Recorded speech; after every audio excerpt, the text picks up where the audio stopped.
बिस्मिल्लाहिर्रहमानिर्रहीम। Dear students, कैसे हैं आप? उम्मीद है आप लोग ठीक ठाक होंगे।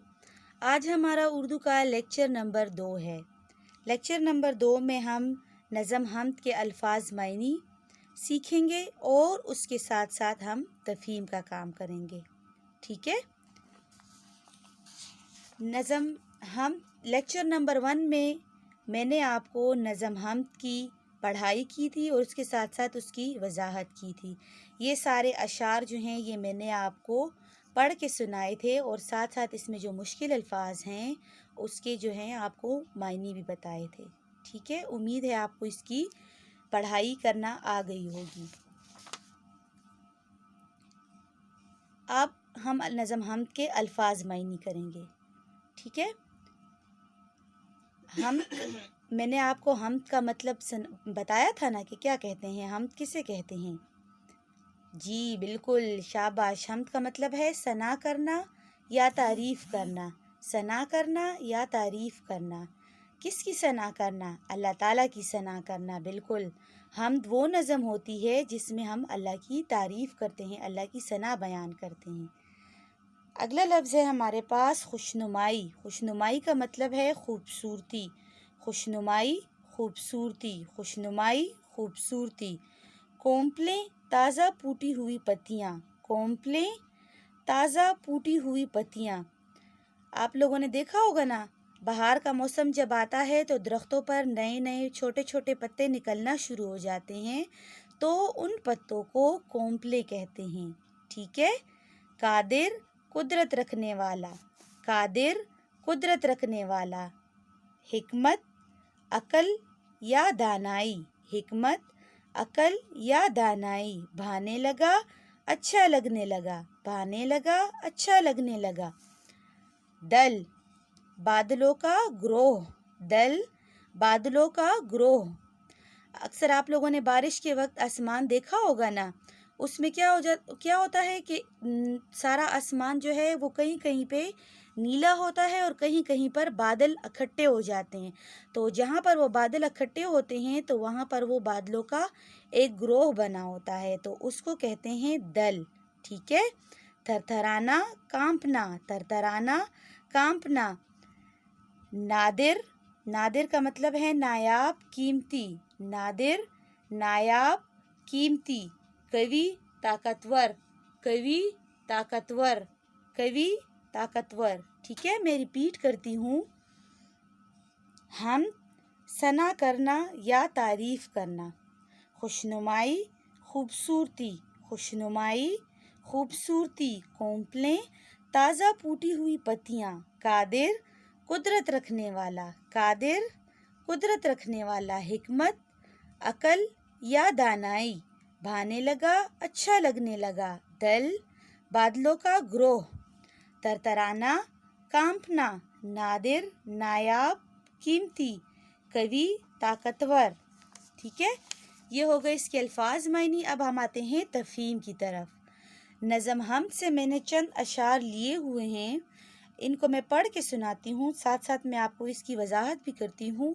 फिर आखिर में मैंने इसके सवालात दिए हुए हैं, तो फिर आप लोग और मैं हम मिलके इनके जवाबात ढूंढेंगे। ठीक है। जाड़ा, गर्मी, बहार, बरसात, हर रुत में नया समा, नई बात। जाड़ा, गर्मी, बहार, बरसात, हर रुत में नया समा, नई बात। जाड़ा किसको कहते हैं? जाड़ा, जी बिल्कुल, जाड़ा कहते हैं सर्दी के मौसम को।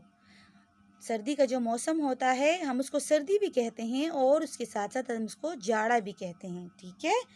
तो जाड़ा हो या गर्मी हो या बहार हो, बरसात हो, कोई भी मौसम हो, तो हर मौसम में क्या होता है? रुत का मतलब है मौसम।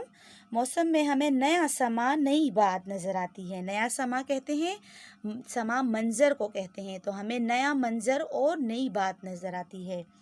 जाड़े से बदन है थरथराता, हर शख्स है दिन में धूप खाता। जाड़े से क्या हो जाता है? जब बहुत ज़्यादा सर्दी होती है तो हमारा बदन थरथराता है, कांपता है, और हर शख्स क्या करता है? दिन में जो है हर शख्स धूप में बैठा होता है, धूप खाता है। پھوٹے نئی کونپلیں شجر میں، ایک جوش بھرا ہوا ہے سر میں.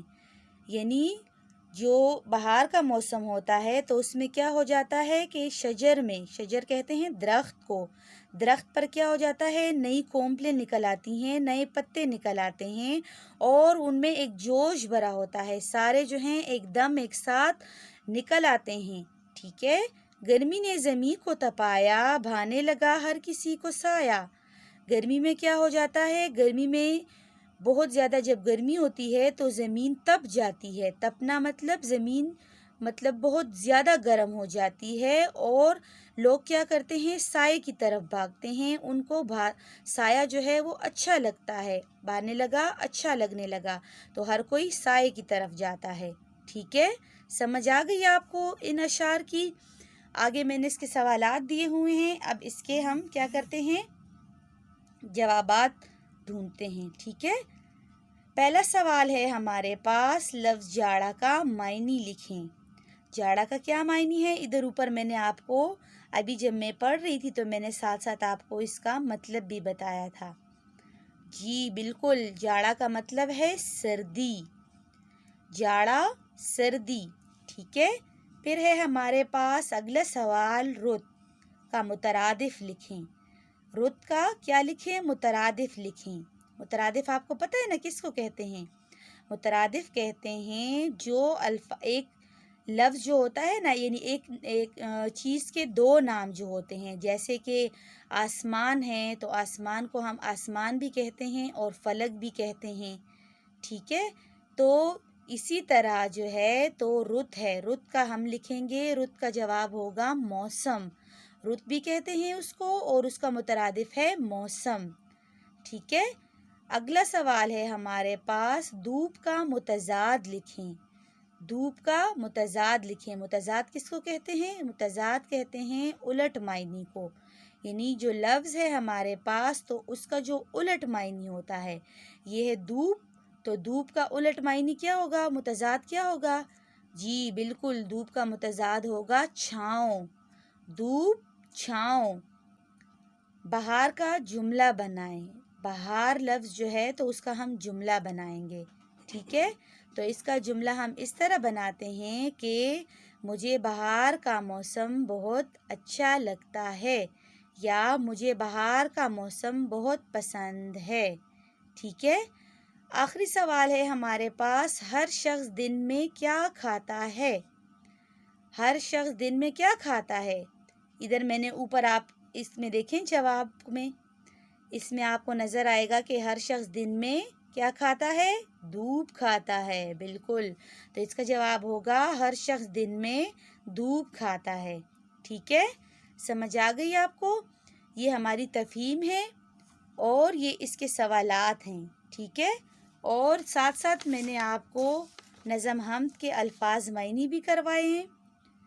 ٹھیک ہے. امید ہے آپ کو یہ سارا لیکچر سمجھ آ گیا ہوگا. اگلے لیکچر تک کے لیے اللہ حافظ.